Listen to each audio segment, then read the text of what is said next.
What's going on, Dr. Spear? How we doing? Good. How are Good you? morning How to do you. I? I'm great.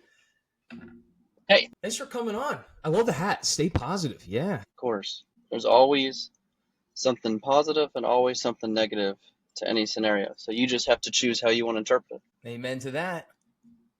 So what's next for you? Oh, next is I got 2 months before I start. I'll be just the next 2 weeks are graduation dinners and stuff, like signing off on things at the hospitals. Not a big deal. Moving out in the next 2 weeks. So that's actually kind of busy. But then 2 months of just kind of seeing friends and family I haven't seen for years and a little bit of golf. I see you're big into golf, right? You played in high school. Did you play in college at all? Yeah, I played back in the day a lot, What do you mean for back in the sure. day? You don't play anymore? Not that much. I have a toddler who's about 3.5, I so saw. we'll be Congrats. leaning into going into the driving range. But I think it really just depends on how you prioritize your time and Yeah, what phase of life you're in. And are you all in on that phase of life? I see. I see. Your wife doesn't play golf at all. She doesn't swing. No, it's fine. I was so So excited. we're Yeah, so no, it's fine. So tell me your story of what is next. So after 2 months, you start a job, or I want to see your story. Oh, sure, sure. So, I mean, I just got a 4 year degree. I know you did the six, and congrats, by the way. I did see online. I love on your website how it's you, your wife, and your 3 year old. That's such a cute like opening to your website. I really like that.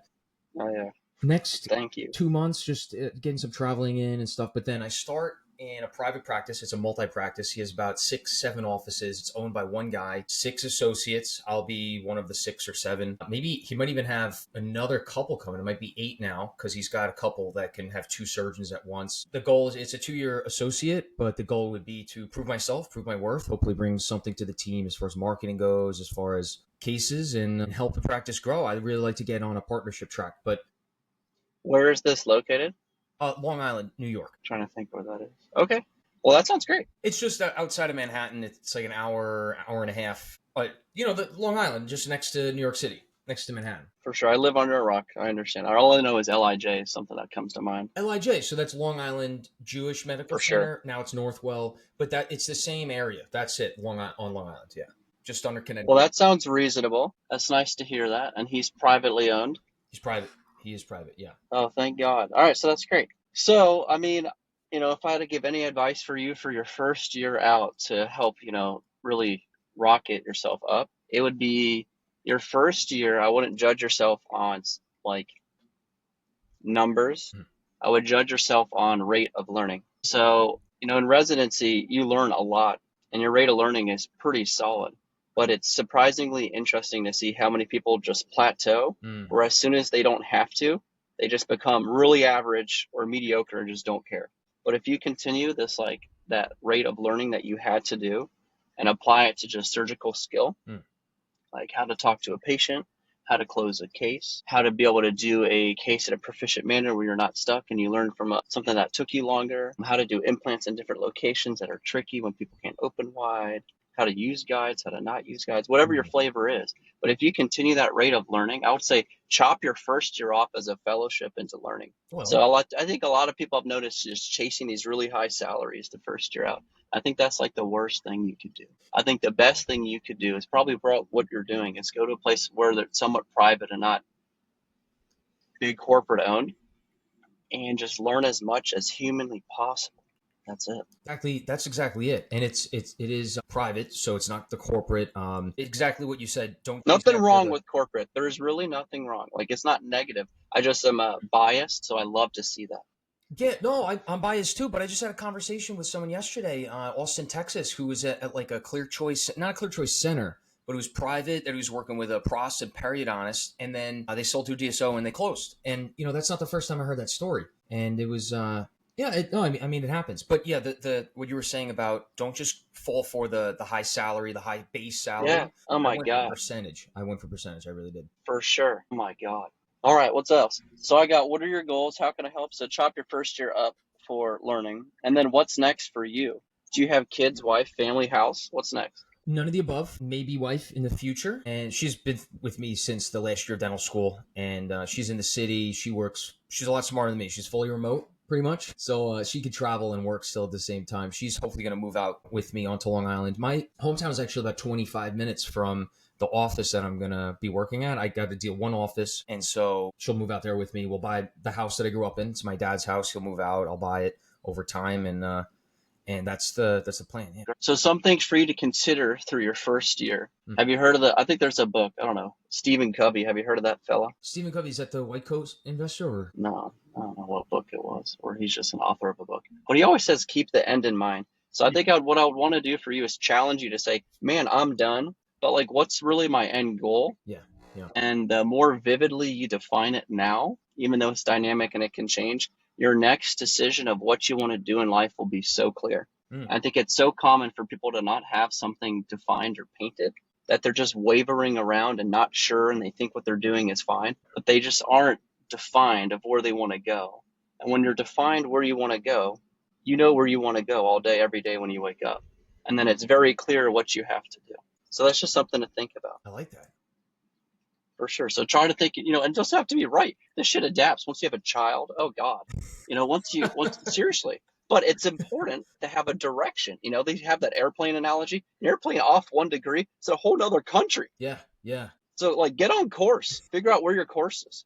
So your first year, gather as much skill as you can about just learning like how to do things. And then the other thing is systems. So like, learn the systems. Act stupid and like be as curious as possible, like on everything. Like, hey, how are you scheduling people? How are you choosing how long to schedule people? How are you calling to confirm people? How are we doing this insurance? Are we in network with these people? What codes are we using? And then you don't have to say this, but then ask yourself, why? Yeah. Why are we doing it this way? You don't have to say anything out loud to rock any boat, but it's important to be like alive, and like alive of your surroundings and looking around. Otherwise, most people just come in, check out, without any understanding of the operations of how things run. And unfortunately, most associateships don't work out well, sadly. And it's usually leader dependent. But if this fella has a few before, that's great because you won't be the first. So it means he or she has learned from mistakes. Right. So your experience will be very smooth.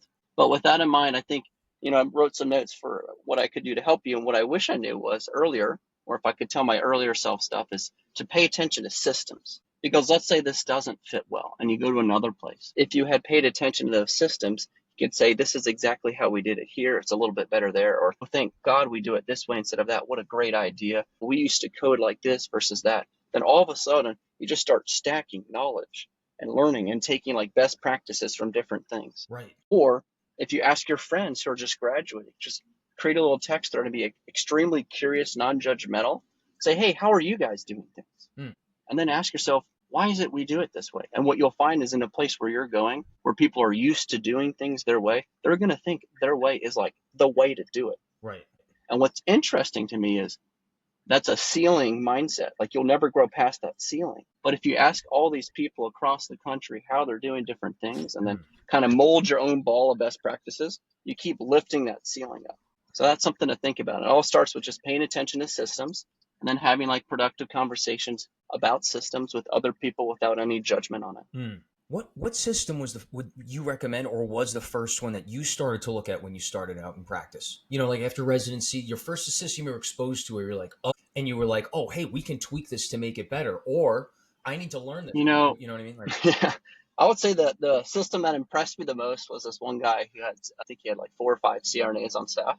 And it was a heavy sedation model. And his concept was if you're going to scale sedation, you need to do it in the most safe manner. Yeah. So you have another set of eyes that are professional. So if you have the volume to warrant it and you understand how to code and maybe underwrite coding with medical to justify it, it's fine. The upside may not be as high with the anesthesia, but the headache free and ability to say yes anytime is probably worth it in the long run. Something to think about. But that was an impressive system if you could have copied it. I don't have the volume for that by any means, but I would say if you ask me what impressed me the most, that impressed me the most. I can't say I've seen other people do it. I really like the path less taken. Also, his volume was much higher. You're going to find there's different flavors of practice, which is interesting. What volume do you want to do? Yeah. How much do you want to do? How much can you accommodate, right? Because I'm guessing your number of chairs is probably different from that gentleman's number of chairs, right? No, I probably could have the same number of chairs. Really? For sure. Huh. It's how you run them, man. It's very interesting. You could have, like, example like this. You could have I'm trying to put I'm all about hands, sadly. So let's say you have like 3, or let's say you have 2 chairs, right? You could be a single doctor, 1 chair, roll it over really fast, have a consult follow-up, still do over 1.5 or 1.8 collections that year. No problem. You could have 2 chairs. You have 1 chair with somebody, all we do are sedations all day, hire a CRNA. That's all he or she does all day. And then over here, I do locals in between cases all day, every day. Then I do consults all in the afternoon. There's no reason you couldn't do that. You don't have to be in that room if you have another set of eyes that are licensed. So the ability to scale is what you can think or achieve or see what systems have been developed. But you also got to ask yourself, what is your bandwidth? How much do you want to do all that? How much do you want to work? Yeah. This is a personal choice. But what you'll find is where you go, they will have that system. I just want to empower you to realize that you can reach out and learn other systems and find which one is the one you want. But unless you've visited 12 of them, you'll have no idea what's even out there, and you'll assume the one place you're going is the right way, and then you'll be ceiling blocked. What's your system? There's no right or wrong. I'm just trying to open your eye up to realize there is no yeah. ceiling other than what box you put yourself in. Oh, and I'm soaking all in. No, this is the conversations I like to have, because residency, learning the teeth, I mean, of course, there's always more to learn. Sedations, different ways to do different implant systems, the guides like you talked about. We did a bunch in residency. There's always going to be more of the trade to learn, but this is more the management side. This is the systems and processes. This is the finances into the business, as well as marketing in a sense. But yeah, this is still a part of the trade and the management. So yeah, I'm for sure. Up. So, dude, I've interviewed many of these PE groups just to troll them, and they give me what their secret sauce is. They told me the secret sauce from them isn't like this unlimited access to capital. Sure, that's nice, but it's really chair time. Yeah, it's chair time. Yeah, most doctors are, I don't want to curse, but aren't the best steward of their time. Have you been in residency? How many times are people sitting and waiting for checkout or just chilling? All the time, every day. Imagine if you never did that. Yeah. How much you could accomplish. So by having somebody else, and that's their main thing to understanding chair time and allocating scheduling, they could look at a practice and optimize it by 15, 20%. Right. So buying these allegedly lofty valuations at a inefficient, riddled with inefficiencies practice, it's a no-brainer for them. What's your system, like, as far as the chairs? How do you have? What's your setup? Oh, I'm still evolving, man. It's okay. I mean, I don't know. I bought an existing system, so I'm in that box. It's pain. So I would say, I don't know. I do a few consults in the morning, then I do a couple sedations, a couple implants every 30 minutes, or 2 single teeth side by side, and then a few consults, then lunch, then a few consults, and then rinse and repeat. And then a few consults at the end. What are your hours in the day? Shoot. So, man, I hope I'm not keeping you this morning. No, you're good. I got to leave in 15 when I'm running. Okay. And we're going to have a part 2. And then you said... Dude, I have a lot of knowledge to share. So, like, it's important because I feel like nobody tells you this, because once you join, you're going to join their 401k, right? So let's say you buy your dad's house, right? And you're going to buy a new couch. Are you going to go sit on that couch a few times and check it out, read reviews? Probably, yeah. Yeah. Are you going to do that for your 401k plan? No, you're not. You're going to choose whatever the guy tells you. Yeah. Probably. Isn't that interesting? Well, I also have a financial advisor now, so I would probably run it through my guy and then go from there. Okay, so here's the next step. Your financial advisor has a ceiling too. What he doesn't know, you don't know. True. And that guy isn't likely living better than you will live. I actually don't know how he lives. I know. I'm just helping you realize this whole game of ceilings, and realizing that we put a lot of energy and time into these assets that depreciate and that are really close and comfortable to us. But then we give all of this super important decision-making power to people who are less educated to us, and that are okay with not understanding an inch wide, a mile deep about how those things work. Right. And it's just staggering.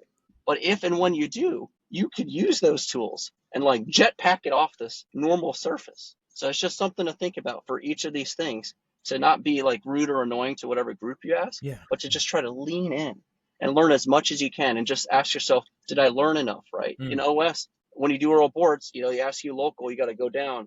You got to really know it, an inch wide, mile deep. Apply that to all aspects of your life, and you will be so blessed. Absolutely. That's all I want to say for that. Thank you. So that's important, is understanding retirement planning. That keeps in that end in mind thing. It's stupid. You got to wait till you're 60, but at least it's a good tax deferred way to pay less taxes. Yeah, that's big. Are you a fan of any cryptocurrencies at all? Any Bitcoin? I see you got Tesla. Sure. Are you in a Tesla right now? I see the curvature. Yeah, for sure. Yeah, for sure. I'm in a sad Tesla right now. A sad one? Why is it sad?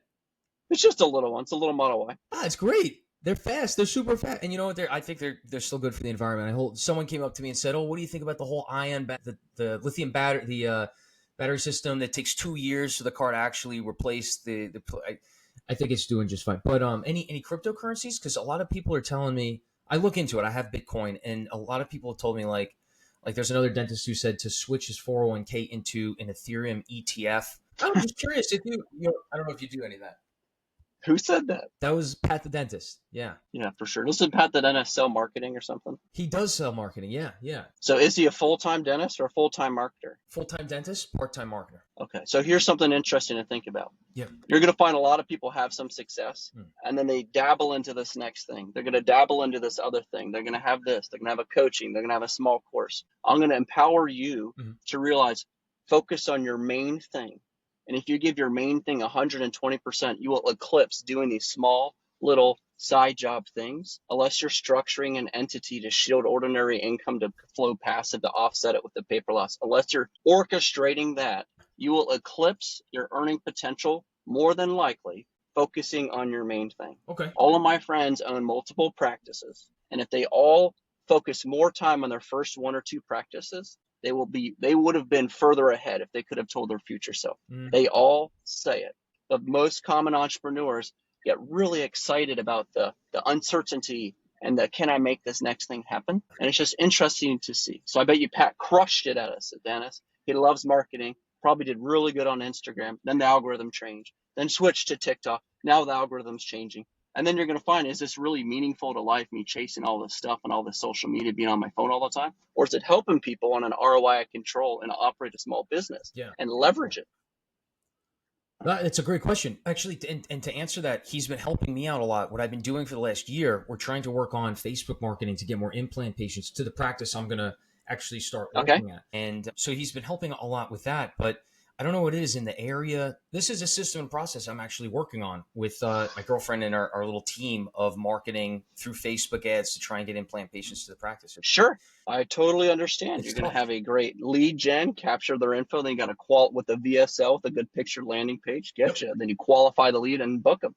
I totally understand the workflow. That's the goal. Yeah. And to make it internal to the practice too. I think that'll be huge for. Sure. Yeah. So the question I would say for that is, I'll call that inorganic marketing. Yep. So have you exhausted organic marketing? Meaning, your face to your referral, texting them anytime, any day will eclipse that direct to consumer, probably one thing. So I would exhaust existing things before you tap into inorganic would be my 2 cents. But, this is a small business mindset. If you ask somebody who runs a Fortune 500, they say, of course you need a marketing budget of 3 to 5% and go all in on inorganic, or Gary Vee would say, this is your long-term brand. There's no right or wrong on that. But I just want to empower you to realize that, your one thing is your fucking one thing.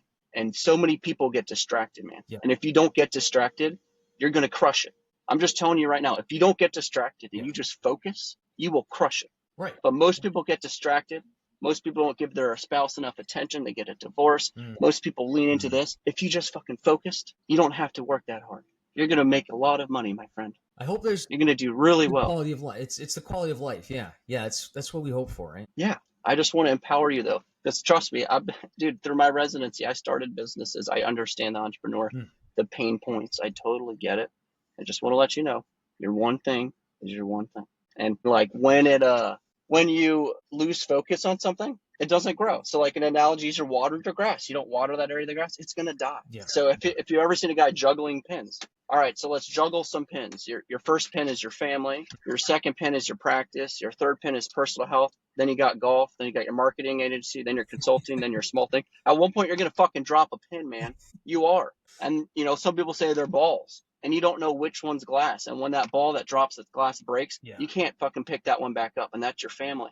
When that ball drops and it breaks, it's irreversible. The other ones are rubber bands, rubber balls. They'll come back, work, come back consulting. It may not do that well, but you enjoy it mentally. It's fun. Just letting you know. I've thought about this thousands of hours. Yeah, I appreciate that. So next. I do like that. When it's game time, 8 to 5, 9 to whatever it is, go in, and then all these other projects is it's outside of working hours. But then you were saying, the attention to your significant other, that could, I've factored a lot of that in, and I need to do better. I need to do more factoring in of all these other. Got to exercise. Got to make time for the diet. Absolutely. Yeah.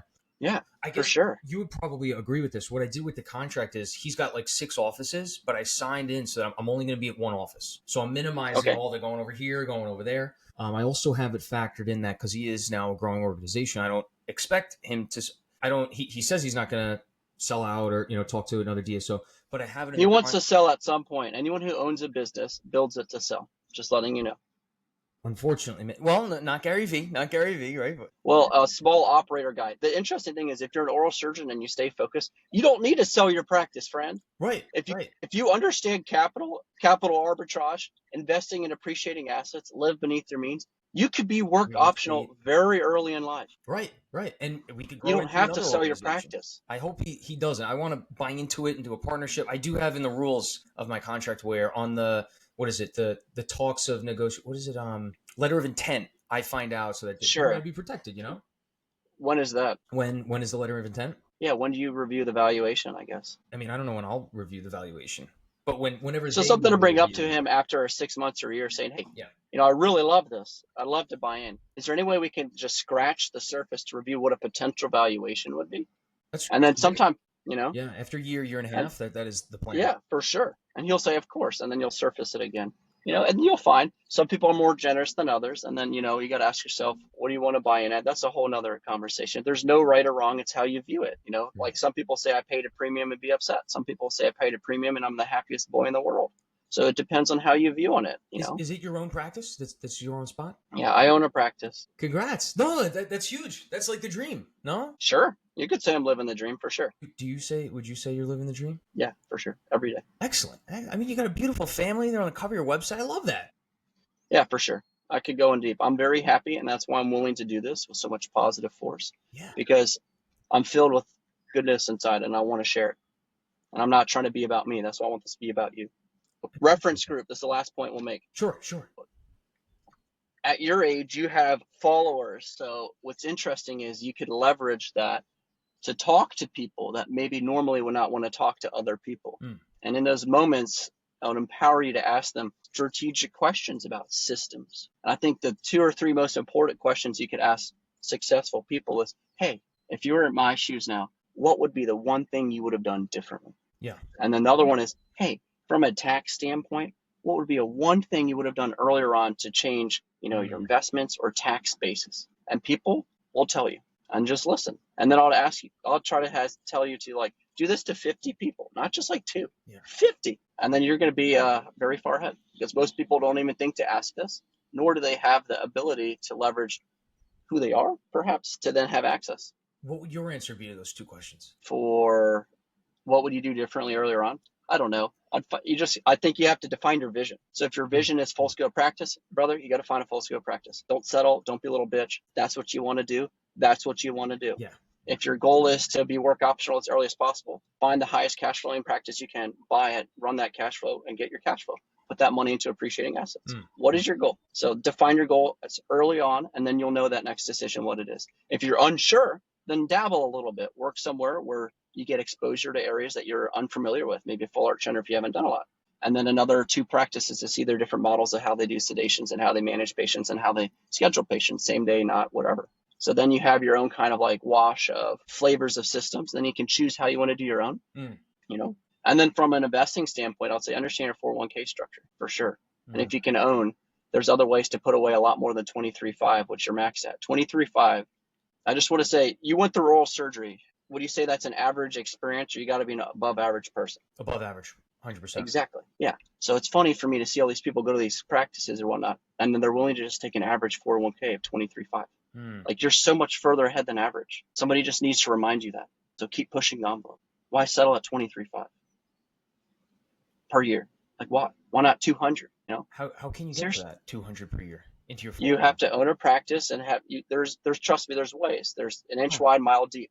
As in a W-2, you may be locked. So the structure of your entity and how you're affiliated with that practice, you are locked. So there's another different way to do entity creation. So from an investment standpoint, more capital early on is the biggest ROI you could have. Not waiting 25 years for a PE to do a 10x flip. That's retarded.